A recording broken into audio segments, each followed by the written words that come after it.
6개월간 탈탈 털었는데 또 한다고요? 이미 결론 난 사건을 다시 꺼낸 민주당의 재탕 특검, 그리고 수용한다더니 뒤에서 어깃장 놓는 통일교 특검 협상의 실체. 왜 이 게임이 결국 민주당의 자폭으로 끝날 수밖에 없는지 그 충격적인 이유를 지금 바로 공개합니다. 복잡한 뉴스의 행간을 쉽게 정리해드리는 이지폴입니다. 오늘은 민주당은 왜 특검 전국에서 패배자가 될 수밖에 없는가라는 제목으로 이야기 나눠보겠습니다. 구독과 좋아요, 알람 설정은 저희에게 큰 힘이 됩니다. 자, 우선 2차 종합특검부터 한번 제대로 짚어보죠. 민주당 이성윤 의원이 발의한 이 법안, 공식적인 이유가 수사기간이 부족했다는 거잖아요. 6개월이 모자랐다 이 말이죠. 네, 맞습니다. 수사 기간이 너무 짧아서 수사를 제대로 끝내지 못했다. 그리고 수사하다 보니까 새로운 혐의가 계속 나왔는데 이걸 파고들 시간이 없었다. 이게 표면적인 주장입니다. 얼핏 들으면 그럴듯하게 들릴 수도 있겠네요. 그렇죠. 그런데 바로 이 지점에서 분석이 아주 날카롭게 들어갑니다. 6개월이 부족했다니요? 아니, 오히려 역대 다른 특검이랑 비교해도 이건 거의 역대급으로 긴 시간이었다. 이렇게 정면으로 반박하고 있거든요. 바로 그겁니다. 6개월이면 웬만한 정권비리 수사는 사실 결론이 나고도 남을 시간이라는 거죠. 네. 그러니까 시간이 부족했다는 주장은 국민들을 설득하기가 굉장히 어렵다는 게 이 분석의 첫 번째 핵심이에요. 아, 설득력이 떨어진다? 네, 그리고 더 중요한 게 있습니다.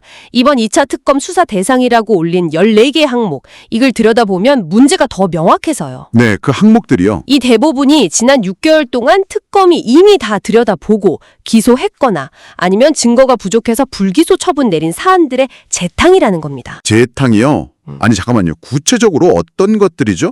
지난 특검에서 이미 다뤘던 게 또 들어있다는 말씀이세요? 네. 예를 들면 비상계엄 내란 의혹이라던가 통일교 유착 문제, 심지어 김건희 여사의 공천 개입 의혹 같은 아주 굵직한 사안들이 다시 명단에 올랐습니다. 아니, 그건 이미 다. 네, 이미 특검이 샅샅이 뒤져서 기소할 건 하고 나머지는 증거 불충분으로 결론 내렸던 것들이거든요. 그러니까 이걸 보는 국민들 입장에서는 아니, 지난 6개월 동안 도대체 뭘 한 거지? 똑같은 걸 왜 또 하지? 이런 의문을 가질 수밖에 없다는 거죠. 알겠습니다. 명분이 확실히 부족해 보이는데 그도 반대로 한번 생각해보죠. 민주당 입장에서는 분명히 정치적인 계산이 있을 거잖아요? 당연히 있죠. 핵심 지지층 결집시키는 효과를 노릴 수도 있는 거고요. 선거가 코앞인데 이렇게 계속 정부랑 여당을 공격할 이슈를 유지하는 게 손해만 보는 장사는 아닐 수도 있잖아요. 아주 좋은 지적입니다. 물론 그런 정치적 의도가 깔려 있다는 점을 이 분석도 명확히 짚고 있어요. 어떻게요? 5개월 앞으로 다가온 지방선거까지 전국의 주도권을 계속 쥐고 가려는 이른바 내란몰이의 연장선이라는 아주 날카로운 표현까지 씁니다. 내란몰이의 연장선? 네. 진실규명이라는 어떤 본질적인 목표보다는 정치적 공세 그 자체가 목적이라는 거예요. 근데 이 전략의 치명적인 약점이 뭐냐면 시간이 흐를수록 명분 없음이 더 크게 부각된다는 데 있습니다. 시간이 흐를수록 오히려 불리해진다. 그건 왜 그렇죠? 핵심 지지층이야 결집할 수 있겠죠. 하지만 선거의 승패를 가르는 건 결국 중도층이잖아요. 그렇죠. 이 논평이 주목하는 게 바로 그 지점입니다. 중도적인 시각에서 볼 때 이미 끝난 수사를 다시 하겠다고 거대한 특검을 또 꾸린다. 이건 엄청난 세금 낭비, 수사력 낭비로 비칠 수밖에 없다는 겁니다. 아, 정치 공세를 위해서 왜 나라 전체가 이 비용을 치러야 하나, 이런 비판에 딱 직면하게 되면 지지층 결집으로 얻는 이익보다 중도층 이탈로 인한 손해가 훨씬 더 클 수 있다는 예측이죠. 근데 더 흥미로운 건 내부에서도 그런 우려가 있다는 거 아니에요?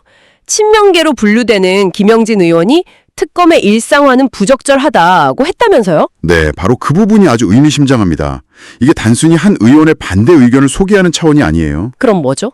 당의 가장 주류라고 할 수 있는 친명계 내부에서조차 이 전략의 명분에 대해서 공개적으로 의구심을 표했다는 신호로 해석하는 거죠. 외부의 비판보다 사실 내부의 균열이 더 아픈 법이거든요. 그렇죠, 그렇죠.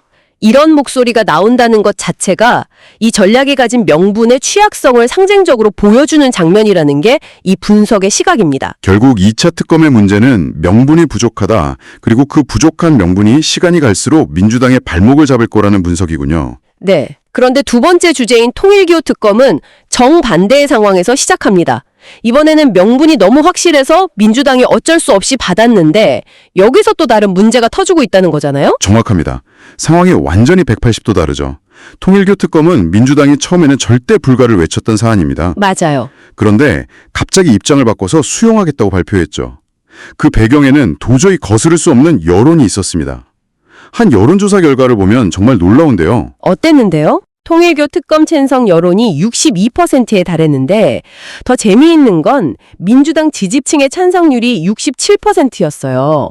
국민의힘 지지층 60%보다도 높게 나온 겁니다. 와, 자기 지지층마저 압도적으로 찬성하는데 이건 뭐 버틸 재간이 없었겠네요. 없었죠. 이건 진영 논리를 넘어선 문제라고 본 겁니다. 그래서 국민의힘이랑 개혁신당 압박에 결국 백기를 든 셈인데 문제는 그 다음부터 시작됐다는 거죠. 그렇죠.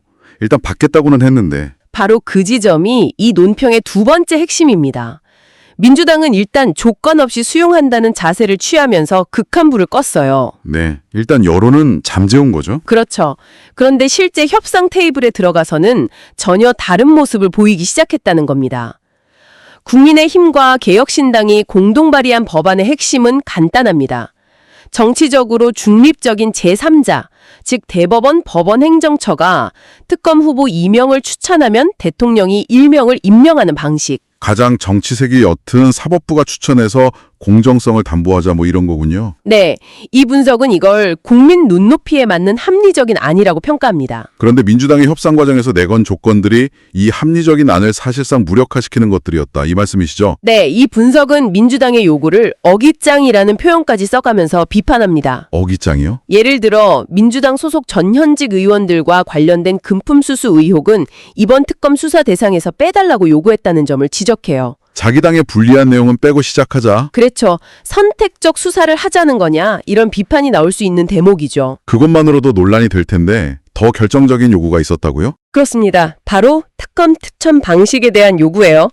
대법원이 아니라 민주당과 국민의힘이 각각 한 명씩 후보를 추천하자고 주장했다는 겁니다. 잠깐만요. 대법원이 아니라 양당이 직접 추천하자고요? 네, 이게 추천 방식의 근간을 흔드는 제안입니다. 언뜻 보면 양당이 공평하게 한 명씩 추천하는 것 같잖아요. 네, 그렇게 들리는데요. 하지만 그 속을 들여다보면 결국 민주당이 추천한 인사를 대통령이 임명하라는 압박이나 다름없다는 게 이 논평의 해석입니다. 대통령 입장에서 야당이 추천한 인사를 거부하기가 정치적으로 매우 부담스럽거든요. 아, 그러니까 특검의 중립성을 보장하기 위한 핵심 장치인 제3자 추천을 없애고 사실상 우리 편 검사를 특검으로 앉히려는 시도라고 보는 거군요. 정확합니다. 와, 겉으로는 수용하는 척하면서 속으로는 상대가 절대 봐줄 수 없는 조건을 내걸어서 판을 깨려는 의도가 있는 거 아니냐, 이런 의심을 살 수밖에 없겠네요. 바로 그겁니다. 이 전략의 가장 큰 위험은 신뢰의 문제로 바로 직결된다는 점이에요. 국민들 앞에서는 통 크게 특검을 수용하는 것처럼 보였다가 막후 협상에서 이런저런 조건을 달면서 지지부진하게 만들면 어떻게 되겠어요?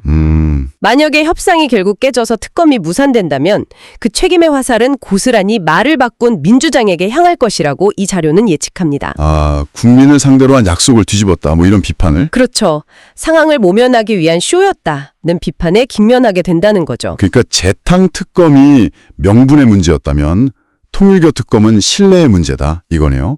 특히 이미 62%라는 압도적인 찬성 여론이 확인된 사안에서 이런 모습을 보이는 건 정치적으로 더 큰 부담이 될 수 있겠어요? 그렇죠. 그래서 이 논평이 최종적으로 내리는 결론은 이 두 가지 게임 모두 시간이 흐를수록 민주당에게 불리하게 작용할 수밖에 없다는 겁니다. 2차 특검은 밀어붙일수록 왜 저렇게까지 하나라는 여론의 피로감과 반감을 키울 거고 통일교 특검은 협상을 지연시킬수록 약속을 지키지 않는다는 불신을 키울 거라는 거죠. 자신들이 유리하다고 보고 시작한 게임판이 오히려 자신들을 옥죄는 덫이 될 수 있다, 이런 경고군요. 네. 오늘 저희는 두 가지 특검 정곡을 둘러싼 한 정치 논평의 분석을 깊이 있게 살펴봤습니다. 이 자료의 결론은 아주 명확하네요. 2차 종합특검은 재탕이라는 명분 부족의 늪에, 통일교 특검은 약속 파기라는 신뢰의 덫에 걸려서 결국 민주당이 패배자가 될 것이라는 상당히 강한 어조의 예측입니다. 결국 이 자료가 관통하는 핵심은요. 현대 정치에서 여론이라는 게 단순히 지지율 숫자가 아니라는 겁니다.